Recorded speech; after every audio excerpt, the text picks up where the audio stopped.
Hello. As discussed in a previous video, we need to rehouse Mr. Snips, my Asian forest scorpion, Heterometrus spinifer. And if we have a look, he was rehoused in here, but because he was a bit bigger than I thought he would be when I got him, this isn't really suitable. It's a little bit too small for him. Even though he's not really been moving around that much, he just kind of comes out at night. Don't really see him during the day, he just chills under this cork bark on the left. We still want to make him a nice enclosure so he's a bit more at home. So we've got a tank for him here which I'll talk you through.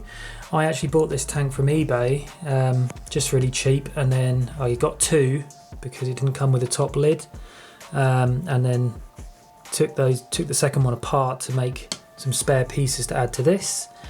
I've drilled the sides here, which was a real pain to do, but I used a hole saw with a glass cutter to drill out the sides and then pop these ventilation holes in.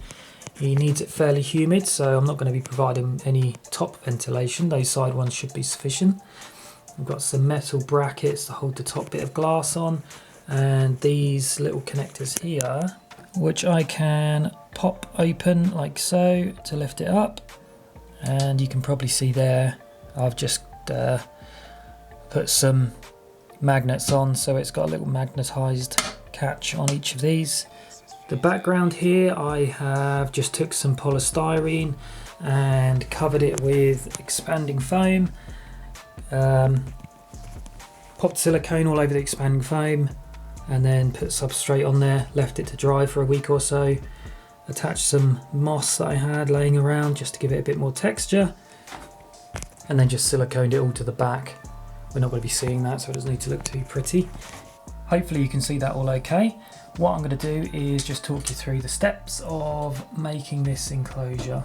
It's not going to be anything too fancy, it will be fairly basic, but I'm sure we can add some interesting details in there just to make the tank a bit more aesthetically pleasing, because we probably won't get to enjoy him walking around too much. It's more going to be a display piece, so we don't want it just to sit there with substrate and bark in it and that's it. So the first thing I'd like to do is we're just going to fill this up relatively deep with some substrate. Some clay balls I need to get rid of as well. We want to make this around 3 inches deep or so, just so he has plenty of burrowing space if he wants it. So this substrate is just a bit of a mix of potting soil, cocoa fibre, some sphagnum moss in there, some carbon, just a good healthy mix. Okay, I think that's enough substrate. Should have plenty of space here for potential burrowing if he wants to. I think I'm going to go with this bit of bark which I found on the beach the other day, just washed up in the mud, which I've oven baked to kill any parasites off. And I'm going to steal this water bowl from my Tarantula Brunhilde's enclosure. I did have a different one, but it's way too big to fit in here. And I want to make a nice kind of branchy canopy over this side with some plants that I have. So here I've got some nerve plant, which I've had on my shelf for a long time now. Don't know how well it's actually doing, but it should survive okay in a terrarium. I do often see them, so I'm going to get this out to pop in the corner here. I've kept these in terrariums before and they do seem to do quite well. I guess that all kind of depends on how much Mr. Snips likes it, because if he doesn't appreciate it, I'm sure he'll just come and destroy the whole thing anyway. It's blocking the ventilation a little bit, but that will be okay. He doesn't want a lot of airflow, it does need to be fairly humid. As I've pointed out before, I'm not really much of a plant guy, I don't particularly know the names of everything.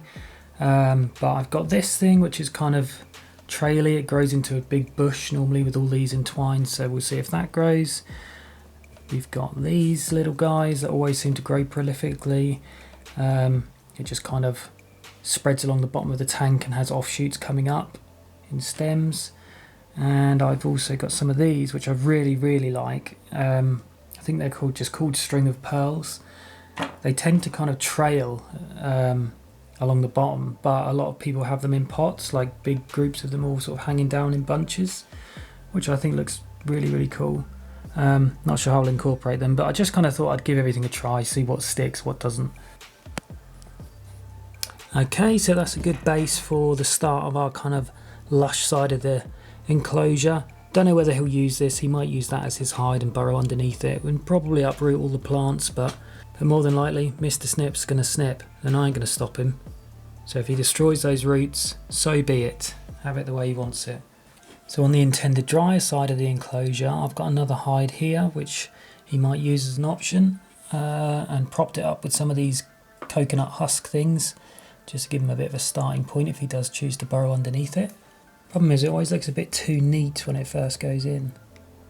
But neatness aside, I'm hoping that once I put the leaf litter over the top, it should make it look a bit more natural.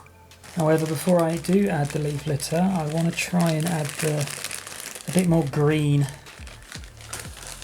around the left hand side. So I'm going to try this, more of this reindeer moss. No, I don't think I like it. I think it's alright for stuffing little gaps. So I've got some dried bracken over here, and let's get some more drier decor. Love this stuff. It smells really nice. It's tree lichen, lichen, lichen, whatever you want to call it. Just really want to have a nice gradient of colour as well.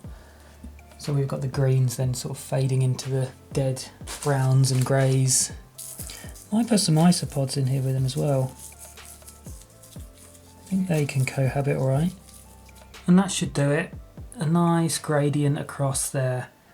So he can then make his choice whether he's feeling nice and summery and wants to chill out in the greenery, or Mr. Miserable surrounded by death. And I'm pretty sure if I know Mr. Snips, and I do, he's going to choose this option.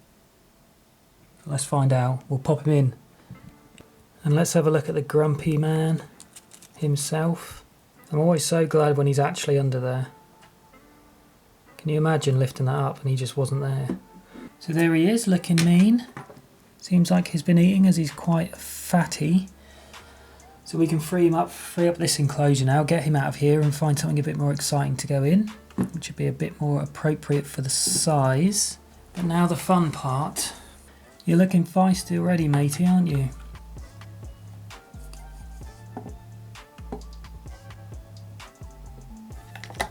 Whoa. Okay. He's not happy, is he?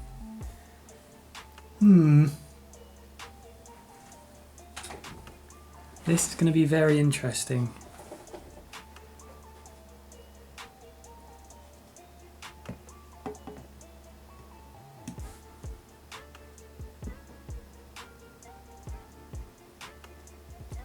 I need you to scuttle on in here. No.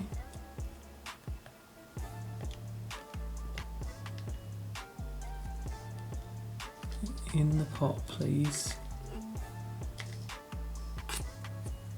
And just in case,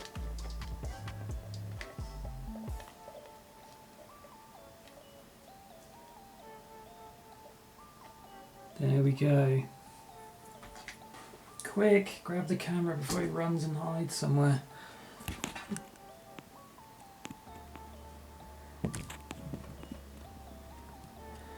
What do you think of that, matey? He's already eyeing up an isopod. Alright, he didn't seem interested in them, that's good.